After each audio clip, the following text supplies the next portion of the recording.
Assalamualaikum warahmatullahi wabarakatuh. Baiklah, pada pertemuan kali ini saya akan menjelaskan tentang metabolisme sel.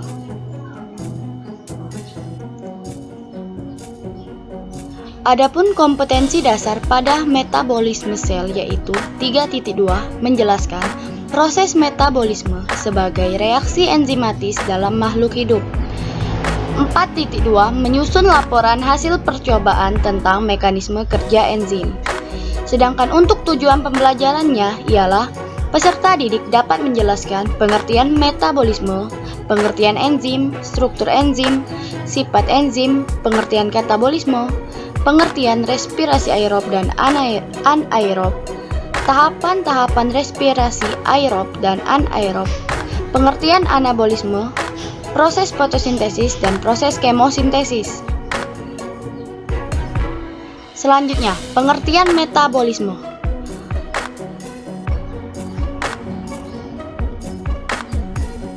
Apa sih yang dimaksud dengan metabolisme?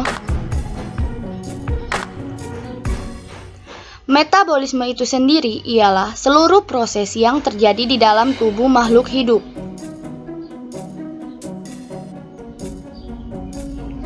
Nah, contoh metabolisme itu dibantu oleh yang namanya enzim. Sedangkan enzim itu ialah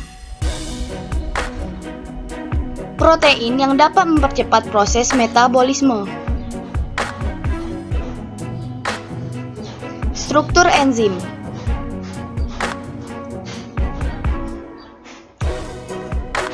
Enzim utuh atau holoenzim terdiri dari dua bagian, yaitu satu, apoenzim atau bagian protein yang bersifat tidak tahan panas.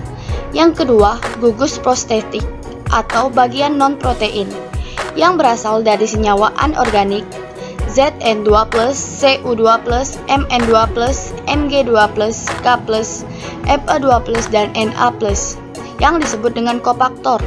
Sedangkan bagian yang berasal dari senyawa organik kompleks atau NADH, FADH, koenzim A, vitamin B, itu disebut dengan koenzim. Berikut adalah struktur enzim.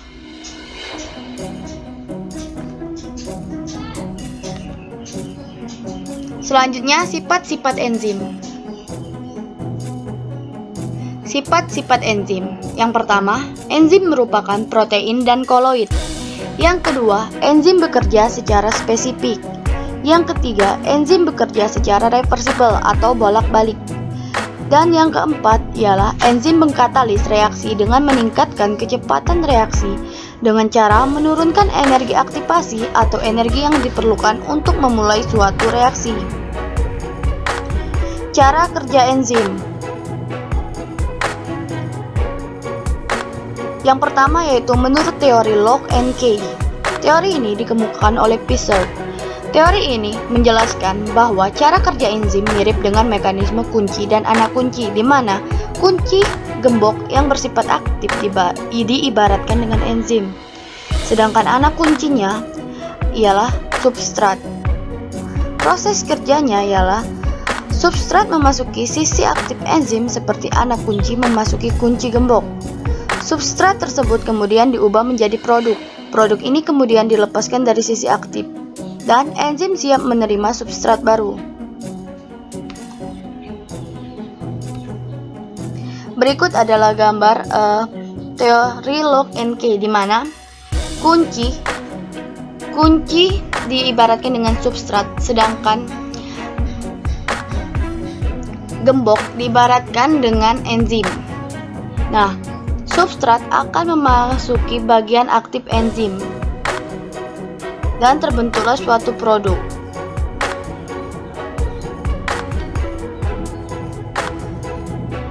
Selanjutnya, teori induced speed yang dikemukakan oleh Kosland.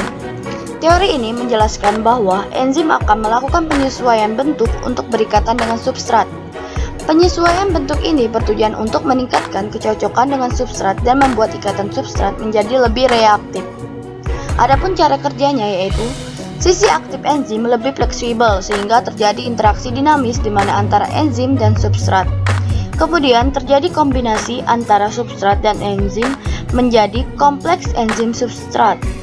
Dan hasil akhirnya substrat berubah dengan enzim tetap. Berikut adalah gambarnya di mana enzim memiliki bentuk yang tidak beraturan dan substrat pun begitu.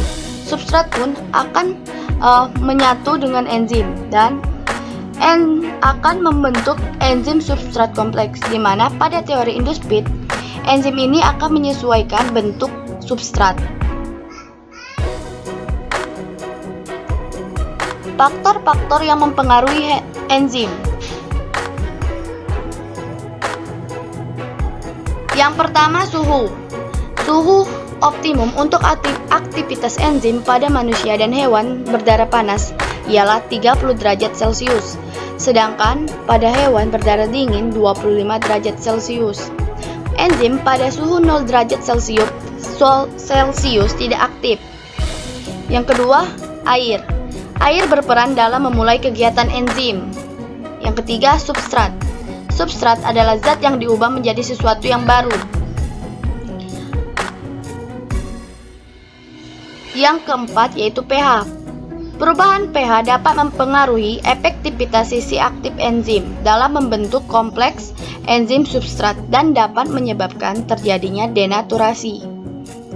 Yang kelima ialah konsentrasi enzim. Konsentrasi enzim berbanding lurus dengan kecepatan reaksi. Hal ini berarti penambahan konsentrasi enzim mengakibatkan kecepatan reaksi meningkat, sehingga dicapai kecepatan konstan. Yang keenam ialah aktivator. Aktivator ini merupakan zat kimia yang dapat meningkatkan aktivitas enzim. Yang ketujuh, inhibitor, yang merupakan penghambat aktivitas enzim. Selanjutnya, pengertian katabolisme. Katabolisme itu sendiri ialah reaksi pemecahan senyawa kompleks menjadi senyawa yang lebih sederhana, disertai dengan pelepasan energi dalam bentuk ATP. Contoh katabolisme ialah respirasi aerob dan respirasi anaerob.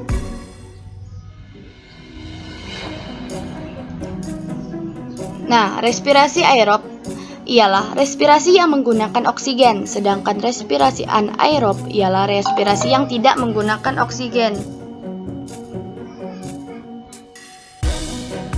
Adapun tahapan-tahapan respirasi aerob dan respirasi anaerob ialah: pada respirasi aerob terdiri dari 4 tahapan. Yang pertama yaitu glikolisis, yang merupakan serangkaian reaksi yang terjadi di sitosol pada hampir semua sel hidup.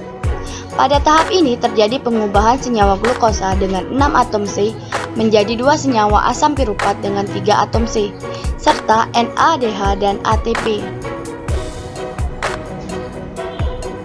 Selanjutnya ialah dekarbosilasi oksidatif, merupakan tahapan pembentukan CO2 melalui reaksi oksidasi reduksi atau reaksi redoks dengan O2 sebagai penerima elektronnya. Proses ini terjadi di dalam mitokondria. Tahapan respirasi aerob. Yang ketiga yaitu siklus Krebs, berlangsung di matriks mitokondria. Siklus ini ialah proses penggabungan asam piruvat dengan koenzim A membentuk asetil koenzim A dan melepaskan satu molekul CO2. Dan tahap yang terakhir ialah transport elektron. Tahap ini terjadi di ruang intermembran dari mitokondria. Pada tahap inilah ATP paling banyak dihasilkan.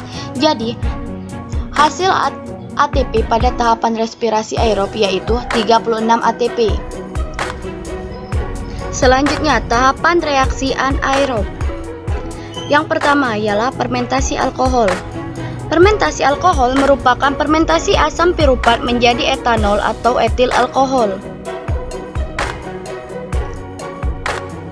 Yang kedua, fermentasi asam laktat merupakan fermentasi glukosa yang menghasilkan asam laktat. Fermentasi asam laktat dapat dimanfaatkan dalam pembuatan yogurt dan keju. Nah, pada respirasi anaerob, ATP yang dihasilkan hanya 2 ATP. Selanjutnya, pengertian anabolisme. Anabolisme merupakan proses penyusunan zat dari senyawa sederhana menjadi senyawa yang lebih kompleks. Adapun contoh anabolisme ialah proses fotosintesis.